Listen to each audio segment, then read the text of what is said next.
Y뉴스 권영철 대기자 나오셨습니다. 어서 오십시오. 안녕하십니까. 오늘 얘기가 그러니까 조국 수석 얘기를 하시는 거예요? 영화 얘기를 하시는 거예요? 둘 다예요. 지금 한일 관계가 일본의 경제 도발을 계기로 복잡하게 얽히고 있지 않습니까? 예, 예. 이런 와중에 일본군 성노예, 이른바 일본군 위안부라고 부르긴 하는데 를 다룬 다큐 영화가 잇따라 개봉이 돼서 주목을 받고 있습니다.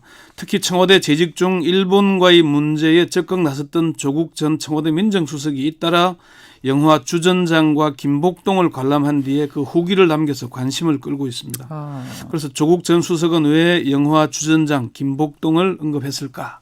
이렇게 주제를 정해봤습니다. 그러니까 이 두 영화를 다 보고 후기를 남긴 겁니까?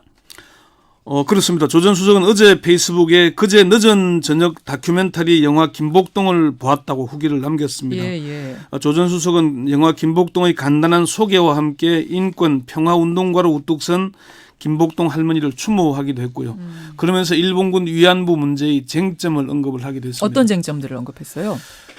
조 전 수석은 피해자의 동의 없는 정부 간의 합의는 2차 가해다. 2015년 이 합의에는 우리 귀에 익은 최종적 불가역적 해결이라는 용어가 들어있다. 한국 측이 요구한 일본 총리의 공식 사죄는 탈락되었다. 협상을 잘못한 것이다. 촛불혁명 후 화해치유재단이 해산된 것은 필연적인 일이었다고 평가를 했습니다. 예, 예. 그러면서 지금도 한국의 외교 전문가 중에는 재단 해상은 정부 간의 합의 파기이므로 잘못된 것이라고 말하는 사람들이 있다. 이들은 2012년 및 2018년 한국 강제징용 대부분 판결이 공연히 한일 관계에 분란을 일으켰다고 불만을 표하는 사람들이기도 하다면서 예. 현재 진행되고 있는 한일 경제전쟁에서 한국 정부 및 국민의 대응이 문제라고 평론하는 사람들이기도 하다라고 덧붙였습니다. 지금 일본의 경제 도발로 시작된 한일 간 갈등을 경제전쟁으로 규정을 한 거죠. 뭐 조 전 수석은 이게 지금 사실 전문가라는 호칭 부끄러운 줄 알아야 한다 이런 얘기까지 하기도 했고요. 그래요. 예. 상당히 이제 고강도의 비판을 이젠 수석이라는 자리도 뭐 내려놨으니 더 강하게 비판을 한 건데 그렇습니다. 네. 영화 주전장 이거는 보니까 주전장이 무슨 뜻인가 했더니 메인 배틀그라운드 영어 제목을 보니까 이해가 되네요. 주된 전쟁장 전쟁터 네, 네. 주 메인 배틀그라운드 이걸 본 후에는 어떤 후기를 남겼어요? 역시 영화 줄거리를 정리한 뒤에 1965년 체결한 한일 청구권 협정이 재조명되고 있다는 걸 그리고 일본의 식민 지배와 강제 동원이 불법 위반을 선언한 2012년 및 2018년 한국 대법원 판결의 의의는 너무도 중요하고 이를 부정하는 것은 대한민국의 헌법 정신을 부정하는 것이라는 그런 내용들입니다. 이 강제징용 배상 판결. 예. 예. 조 전 수석은 문재인 정부가 제시한 1+1 방안, 한일 양국 기업이 배상금을 내는 방안이야말로 양국 정부가 면을 세울 수 있는 최선의 절충안이라고 강조를 했고요. 이거 지금 일본이 안 받고 있는 거잖아요. 이것도 못 받겠다. 그렇죠. 예. 예, 그런 얘기들이 뭐 담겨 있습니다. 그 두 영화 저는 뭐 두 영화를 다 못 봤기 때문에 네. 김복동이라는 제목의 영화는 뭐 제목만 봐도 뭔지 알겠는데 네. 주전장이란 영화도 일본군 위안부 문제와 관련된 겁니까? 예, 그렇습니다. 두 영화가 좀 위안부 문제를 다룬다는 점에서는 비슷한 형식이긴 한데 예. 내용은 좀 완전 다릅니다. 그래요? 김복동 영화는 오는 8월 8일에 개봉할 예정인데요. 예. 올해 초 세상을 떠난 김복동 할머니에 대한 영화입니다. 예. 이분이 1992년 8월에 아마 최초로 일본군 위안부 피해를 증언하지 않습니까? 아시아 연대 회의에서 예, 그러니까 국제사회에 내가 바로 그 피해자요. 예. 라고 증언한 최초의 증언자예요. 그렇습니다. 김복동 할머님. 그리고 돌아가시기 전까지 27년간 노구를 이끌고 어떻게 살아왔고 어떻게 싸워왔는지를 다루고 있는 다큐멘터리고요. 대단한 분이셨어요. 예. 저도 인터뷰 여러 했고 정말 그렇습니다. 열정적인 할머님이셨어요. 예. 반면 영화 주전장은 지금까지 일본군 위안부 관련 다큐가 할머니들의 아픔과 고통, 생애를 다룬 것과는 달리 본질적인 문제에 좀 접근하는 겁니다. 그래요? 그리고 이게 뭐 그런 영상 장면들이 나오는 게 아니고 예. 한미일 3국의 30여 명을 인터뷰를 해서 제작한 다큐군요. 예, 다큐. 다큐입니다. 그러니까 할머님 이 피해자를 둘러싸고 한미일 사이, 그러니까 국제 관계가 어떻게 돌아가는가 이런 걸 파헤친 겁니까? 네, 그렇습니다. 이 영화를 수입한 시네마 달의 김일건 대표는 예. 기존 위안부 다큐가 피해자의 아픔, 고통, 피해 경험 그리고 그걸 숨기고 살아오다가 세상에 알리면서 아픔이나 차별 이런 걸 중심으로 다루고 있는데 주전장은 위안부 문제를 둘러싸고 다른 입장을 객관적으로 보여주면서 위안부 문제가 단순히 가해대 피해, 한국 대 일본 이렇게만 볼 것이 아니라 국제 관계에서 볼 필요가 있고 정확히 인권의 문제로 또 국제법상으로 봐야 될 필요가 있다는 걸 깨우쳐 줬기 때문에 이 영화를 수입하게 됐다 이렇게 얘기했습니다. 아니, 저는 지금 몰랐는데 네. 이 주전장이란 영화는 미국 다큐멘터리고 네. 감독이 일본 사람이네요. 일본계 미국인입니다. 미키 데자키 예, 이름이. 미국 사람이죠. 일본계이긴 한데. 그러니까 일본계 미국인이 만든 미국 다큐. 네, 그렇습니다. 근데 다루고 있는 건 우리의 그 위안부 피해자를 네, 위안부 할머님들을 문제, 예, 그렇습니다. 둘러싼 어떤 외교적인 면들. 실질적인 본질적인 문제. 아하. 그래요. 그런 겁니다. 자, 조국 존수석이 이 두 영화를 언급한 배경이 있을 것이다. 그 행간을 읽어보자. 첫 번째는 뭔가요? 이미 기호지세. 조국 전 수석이 이미 호랑이 등에 올라탔기 때문일 겁니다.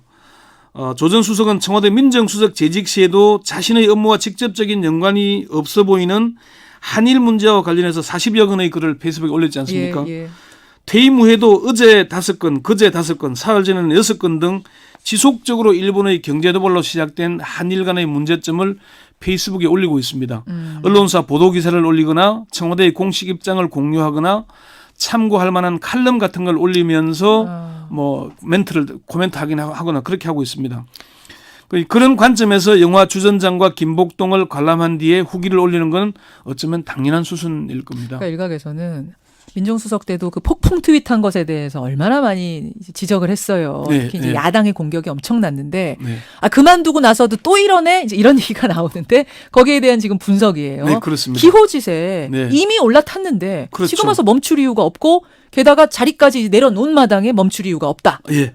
두 번째. 두 번째 이유가 바로 그 현직이 아니었기 때문에 자유롭게 좀 올리는 겁니다. 현직도 아닌데 올리는 거 이것도 비판할 겁니까? 이런 거예요. 근데 비판은 연장선상에서 계속 하고 있는데요. 조국 전 수석이 이제 영화 주전장을 본 뒤에는 7월 29일 월요일 오늘 영화관에 가서 주전장을 보았다. 낮에 영화를 볼 수 있다니 이런 얘기를 썼고요. 어제는 7월 30일 늦은 저녁 다큐멘터리 영화 김복동을 보았다. 참으로 오랜만에 누리는 자유다. 이런 걸 이제 코멘트를 달면서 영화 후기를 썼습니다. 나 그만뒀다는 걸 강조했네요. 예, 지난 그만둔 거다. 2년 2개월간의 민정수석 재직 시 누리지 못한 자유로움에서 나오는 글이라는 걸 표현한 거죠. 예. 조 전 수석이 어제 서울대 법학전문대학원 복직 신청서를 제출한 건 조금 전 그 행간에서 얘기를 했었죠. 예. 뭐 법무부 장관에 지명될 것이 확실시되고 있지만 아직은 자유로운 신분이라는 거죠. 세 번째요. 그 세 번째는 본격적인 정치 행보를 시작하는 것 아니겠냐는 분석입니다. 바로 요겁니다. 네. 뭐 지금 조국 수석이 영화 본 얘기를 지금 뭐 이렇게 길게 해 이러실 수도 있는데 네. 영화 자체도 일단 중요해서 뭐 얘기하는 게 의미가 있고 또 하나는 왜 이 조국 수석의 트윗에 정치권이 술렁이는 건가? 이걸 지금 분석하고 있는 거거든요. 그렇습니다. 바로 예. 그 이유가 이거죠. 그러니까 그 조 전 수석은 청와대 재직 시절에도 페이스북에 글을 계속 올렸고요. 퇴임사에서 민정수석으로서 촛불 명예혁명의 시대적 부흥을 위해서 법과 원칙에 따라 좌고우면하지 않고 직진하였고 소기의 성과를 거두었다.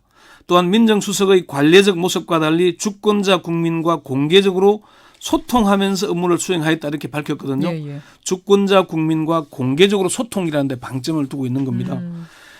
노영민 비서실장 취임 후에 SNS를 멀리하는 듯 하다가 일본의 도발로 한일 갈등이 첨예화되니까 다시 활발하게 페이스북 글을 올렸지 않습니까? 예. 그때는 민정수석 교체가 기정사실화되는 시기와 맞물려 있는 겁니다. 조 전 수석이 내년 총선 출마 대신에 법무장관으로 가는 걸 제가 우회상장이라고 얘기했던 거 기억나시죠? 납니다.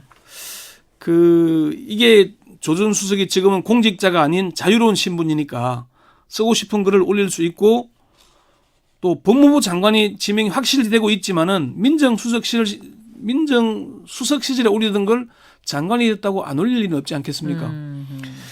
최창렬 용인대 교수는 조 전 수석이 민감한 한일 문제를 페이스북에 올리는 걸 본인은 뭐라고 하건 정치라고 하지 않을 방법이 없다 이렇게 얘기를 했습니다. 그러니까 페이스북 정치다 일종의. 그러니까 뭐 트럼프가 트윗 정치하듯 그런 거라고 보는 겁니까? 지금 정치권에서는 혹은 평론가들은? 그렇죠. 그렇게 볼 수밖에 없을 겁니다. 청와대 핵심 참모가 한일 간 민감한 내용을 비록 팩트 위주로 올리긴 하지만 이거를 개인적 차원에서 올리는 걸로만 볼 수는 없지 않겠습니까? 문재인 대통령과의 교감이 있을 것이다 이렇게 보고 있고요. 아하. 또 그 방금 말씀하신 대로 SNS 정치 이건 이미 세계적인 추세 아니겠습니까? 트럼프 대통령이요. 예. 뭐 바로 그냥 써버리잖아요. 본인이 직접. 그렇습니다. 직접 소통해버리니까 예. 언론이라는 게 대통령이나 뭐 청와대 고위 관계자의 말을 가지고 해석하고 이런 게 주였는데 그러다가 또 왜곡이 일어나기도 하고 예, 기자를 뭐 거쳐서 나가다 보면 입맛에 맞게 그냥 다루는데 예. 직접 던지니까 예. 내용을 바로 볼 수 있잖아요, 국민들이. 그렇죠. 그렇죠. 예, 그렇죠. 그런 관점도 아마 그래서 지금 야당이나 언론에서는 조국 전 수석의 페이스북 활동을 부적절한 정치라고 얘기하긴 하지만은 이미 이런 건 뭐 세계적 추세가 됐기 때문에 계속하지 않겠나 그렇게 봅니다.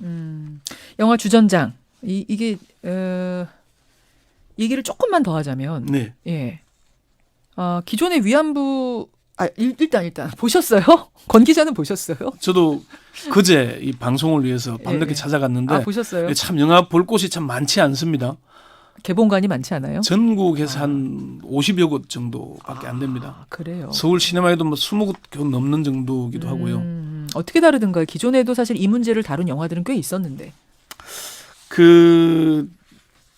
제가 가장 이제 좀 좋았다고 표현해야 될지 모르겠는데 일본 극우 세력들의 민낯을 생생하게 볼 수 있었다는 점이 새로웠습니다. 극우. 예.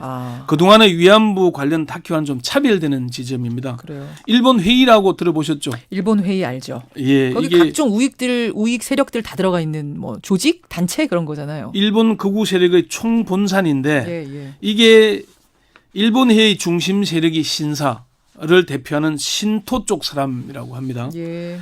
일본 회의가 창설될 즈음에 일본 회의 의원 연맹이 창설됐는데 아베 총리가 최고 고문, 특별 고문이고요. 맞습니다. 아베 정권의 장관 20명 중에 16명이 일본 회의 의원 연맹 소속입니다. 이들이 정책을 주도하는데 그 목적이 개헌이라는 거죠. 예. 개헌을 통해 과거 군국주의의 일본의 부활을 꿈꾼다는 것이고 아베 총리가 A급 전범들이 합사된 야스쿠니 신사를 참배한 이유가 바로 이 신사 쪽 사람들이기 때문이라는 거죠. 그렇죠. 예. 그 영화 주전장 같은 경우에는 네. 왜 제목이 주전장이에요? 아까 말씀하신 대로 주된 전쟁터라는 얘기인데 미국 이 미키 데사키 감독은 인터뷰에서 이런 얘기를 했습니다. 일본 우익들이 먼저 주전장이라는 용어를 썼다. 역사 수정주의자라고 불리는 사람들은 미국을 위안부 문제의 주전장으로 생각을 한다. 거기에 착안해서 저도 영화 제목을 짓게 되었다. 이렇게 메인 배틀그라운드. 예, 그렇게 미국을 주전장으로 생각하는 이유는 미국인들의 역사를 바라보는 시각을 바꾸면은 세계의 시각을 바꾸기 때문이다 이렇게 얘기를 했는데 미키 데사키 감독은 저는 이 제목을 비유적인 의미로 사용하고 싶었다고 얘기를 했습니다. 인터뷰이들이 인터뷰를 하면서 자신을 자기 주장 쪽으로 설득하려는 태도를 많이 보였다고 합니다. 예, 그러니까 자기도 왔다 갔다 했다는 거예요. 이 사람 얘기 들으면 이게 맞는 것 같고 저 사람 얘기를 들으면 저게 맞는 것 같았다. 그러니까 제 머리와 마음은 왔다 갔다 하면서 흔들려서 마치 전쟁터 같았다. 이걸 비유하고 싶었다는 거죠. 그래서 관객들도 영화를 보면서 양쪽의 입장을 말들의 전쟁이 펼쳐지는 걸 보면서 그걸 좀 느껴보라는 의미에서 주전장이라고 지었다고 얘기를 했습니다. 예. 알겠습니다. 개봉관 좀 많아졌으면 좋겠고요. 뭐 좋은 영화 많이 보고 좀 느꼈으면 좋겠습니다. 날도 무더운데 영화를 꼭 좀 봤으면 좋겠다는 생각이 들었습니다. 그리고 몇몇 분들이 그 증언을 세계 최초로 위안부 증언을 한 분은 김학순 할머님 아니세요? 이런 문자 보내주셨는데 예 맞습니다. 김복동 할머님은 그러니까 아시아 연대라는 곳에 가서 그곳에서 증언한 첫 번째 분이시다. 이 영화도 마지막이 김학순 할머니 그때의 증언을 다루고 있습니다. 맞아요. 그러니까 김학순 할머님, 김복동 할머님 네. 다 장소가 좀 다른 거죠. 네, 그 그렇습니다. 증언에 여기까지 수고하셨습니다. 김현정의 뉴스쇼는 청취자 여러분의 참여로 이루어집니다. 트위터, 페이스북, 레인보우 게시판, 그리고 단문 50원, 장문 100원의 유료 문자 샵 1212, 우물정 1212 통해 참여하실 수 있습니다. 김현정의 뉴스쇼, 여러분과 함께 만듭니다.